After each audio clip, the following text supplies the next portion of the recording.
Mercy or nothing is enough. Mercy on our deceptions, endless, our endless longings, our words that go like smoke into smoke. Some shelter for my friend, for each one, quiet, talking, alone, together, to trust, to rest in a while. Beautiful.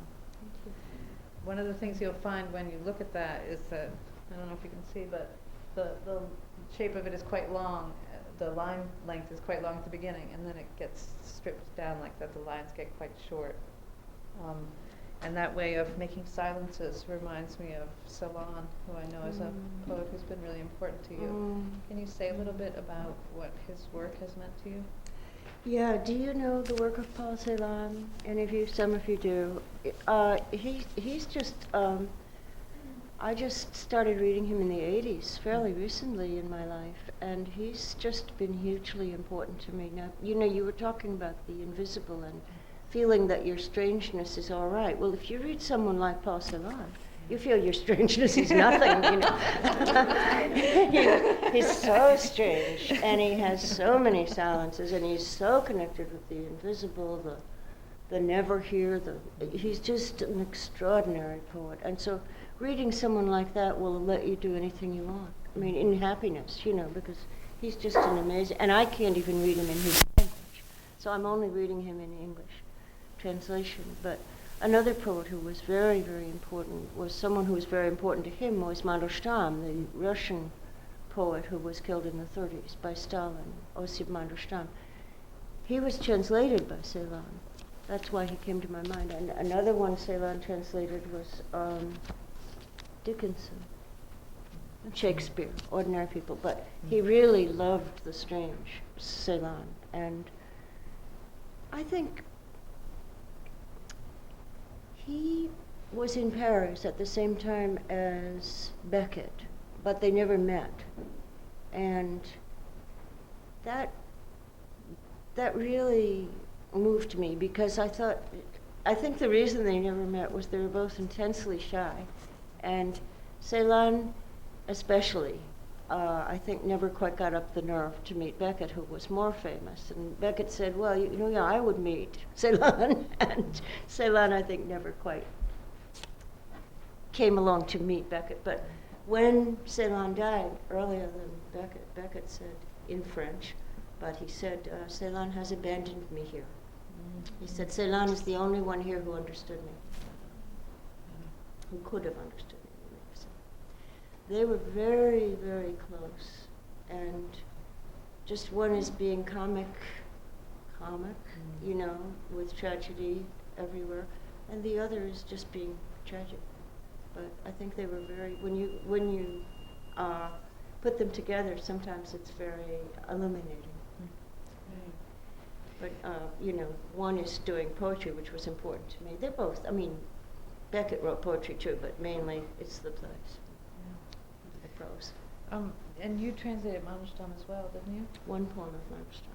How was that? It was amazing. I was at MacDowell Colony, which is this artist colony, and I was there for about 3 months or 4 months or something unbelievable. I had a sabbatical from here. And there was this woman I'd met actually through Jane Cooper named Anne Friedman, who had been a student here, and she was a Russian scholar. Yes, she's still going. And we said we wanted to translate a Mandelstam poem together. I knew nothing of Russian, I still don't, but she had not much to do either for some reason. I was at MacDowell, so I had nothing to do. So and it was before the days of faxes or email or anything like that. We sent each other back these versions of Mandelstam. It must have gone on for months. You never saw a more painstaking translation. We must have spent infinitely more time translating that than he did in his complete works, probably. But we toiled over every single word, and Anne was she was sort of the opposite of me. She was extremely careful what each word should be, and there would be 6 meanings of each Russian word, and you would get down to the perfect one. Well, I was very into it. You know, I really adored Mandelstam. I adored this particular poem, which I could read to you.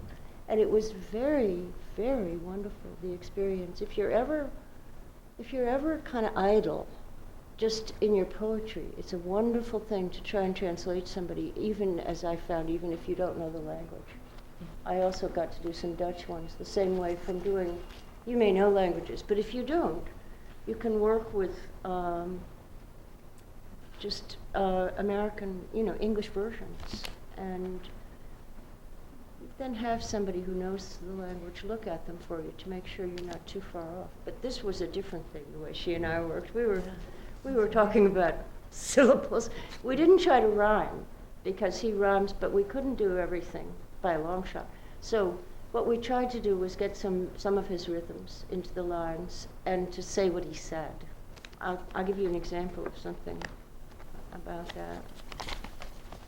Oh, where is it? Here it is. This is one of the last poems he wrote, and it has no title. Toward the empty earth, falling, one step faltering, some sweetness in this unwilling hesitance. She walks, keeping just ahead of her friends, the quick-footed girl, the young man, 1 year younger. A shy freedom draws her. Her hobbled step frees her, fires her, and it seems the shining riddle in her walk wants to hold her back. The riddle that this spring weather is for us the first mother, the mother of the grave, and this will keep on beginning forever. There are women, the damp earth's flesh and blood. Every step they take, a cry, a deep steel drum. It is their calling to accompany those who have died, and to be there the first to greet the resurrected. To ask for their tenderness would be a trespass against them, but to go off, away from them, no one has the strength. Today is an angel, tomorrow worms and the grave, and the days after only lines in chalk. The step you took, no longer there to take. Flowers are deathless, heaven is round, and everything to be is only a promise. Beautiful. Beautiful? Yeah. Now, here's what I wanted to do. It's in this book, actually, because I didn't proofread it, but it's not in the published one. You know, up here in the third to last stanza, well, you couldn't see that, but I can. The days after, only lines in chalk. The step you took, no longer there to take. Flowers are deathless, heaven is round, and everything to be is only talk. Oh, wow. Not what he said, but I wanted the sound. So you see, I'm really very deep in this stuff too. Great, though. I wanted the Wow. sound, and then she didn't actually, Anne didn't object, but later on we both sort of said, well, that isn't what he said. So I changed it for another edition of the book. So it's better. And also, Indian wrestled about this, and this, the mother of the grave, this spring weather, like we have right now, this spring weather is for us the first mother, the mother of the grave, and this will keep on beginning forever. She wanted me to say, and this will begin forever. But I didn't want to say that, No. so I stuck Tune's with not it. as good. Yeah. I wanted the, a little more. Yeah, yeah. But she let me do that. That's great. But very few changes. And I remember one time translating, a lot of American poets were asked to translate Brazilian poets, and it was in a book that Elizabeth Bishop was editing. Remember that Yeah. book? In the 70s, I guess? I don't know. Anyway, we were given American English drafts of these poems, and then we did our best, and then we gave them back to Miss Bishop. And in my case, I knew she was a stickler, but I changed the order of one line. You know, the lines were like this, and I went like this. She went like that. That's She was great. very, she wanted it to be very exact. So. That's great. All right. Let me ask one more question, and then we'll open it up, which is about what you're talking about, but in the realm of your own work, that place where you come to a juncture and it could be talk or it could be promise, or the line could be like this or it could be like this. And we were talking earlier about in the workshop earlier today about do you on what basis do you make those decisions? How do you figure that stuff out? And you were talking about the technical, the way of saying, you know, do X to the verbs and that will solve your problem, versus you said this beautiful thing of you don't need to do anything except write it differently, which was so great. Well, yeah, somebody said she would have to think about it. Yeah. And I think I said, You you don't have to think about it, right. you just write it differently. Well, that's going back to what I said earlier, how I don't think very much, I go more from my own intuition. But I don't know, you can see from this that I do think about these things, it's just that I don't really know how to talk about them.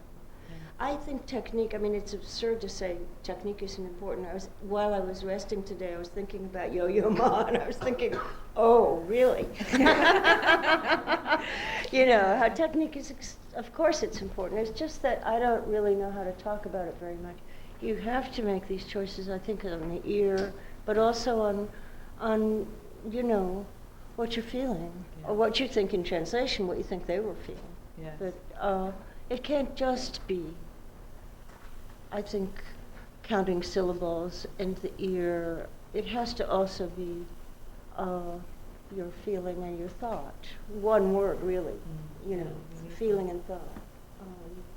So that's it. But, you know, in fact, I'll just say one more thing, and then I'll stop so you could all ask questions if you want to. But I was thinking about how I said in the workshop this morning, you should come from the inside out rather than go from the outside in. But I was thinking how I actually work is I put a whole lot of words down on pages, and then I take almost everything out.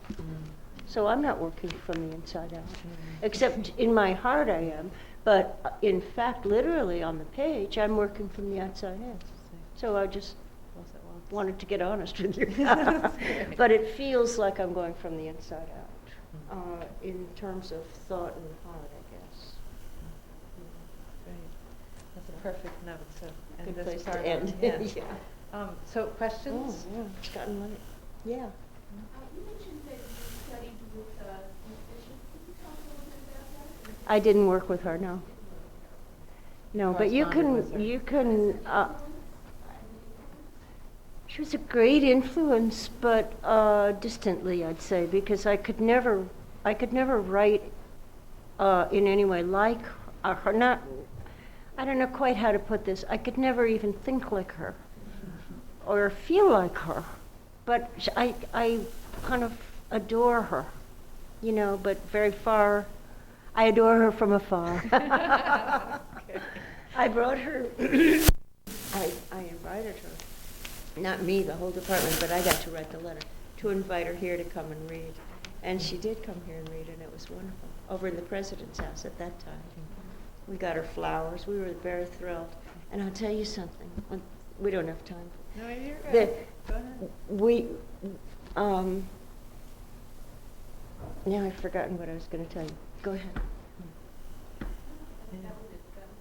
But you were mentioning about the flowers and inviting her over to the president's house. Oh, I know what I was going to tell you. I know what I was going to tell you. We paid then, I think, about $300, even for Miss Bishop. And she wrote and said, I hate to be crass, but she was probably in her mid-60s then, but I am thinking of an old age without a pension. It's so awful. It's so awful. Oh, It's so no. awful to think of. And she said, I wonder, usually when I read in the afternoon, which is what we were asking her to do, I get $500. I wonder if you could speak to the powers that be. And so we ground another $200 out of